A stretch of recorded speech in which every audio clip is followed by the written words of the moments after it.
اور ایران نے اس بارے میں واضح کیا ہے کہ ایرانی عوام کسی بھی امریکی جارحیت کی پوری طاقت کے ساتھ مزاحمت کے لیے تیار ہیں۔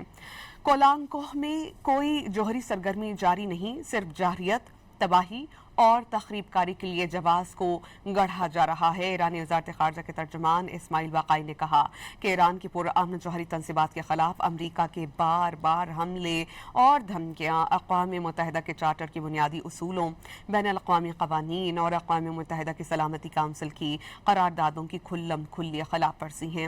ایکس پر جاری کردہ بیان میں ترجمان نے الزام عائد کیا کہ یہ اقدامات ایران کے سائنسی ترقی اور تکنیکی پیش رفت کے خلاف امریکہ کی گہری مخالفت کو ظاہر کرتے ہیں۔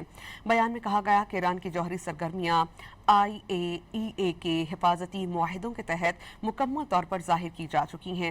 واشنگٹن کو گولان کوہ کے مقام پر غیر معمولی توجہ ہے، جہاں کوئی جوہری سرگرمی جاری نہیں، صرف جارحیت، تباہی اور تخریب کاری کے لیے جواز کو گھڑا جا رہا ہے۔ اسماعیل باقائی نے ایکسپرٹ کا جاری کردہ بیان کے آخر میں ایک عزم ظاہر کیا کہ ایرانی عوام اور امریکہ کی جانب سے کسی بھی جارحانہ اقدام پر ایران کے خود مختاری اور قومی سلامتی کے خلاف ورزی کے خلاف پوری طاقت کے ساتھ مزاحمت کریں گے۔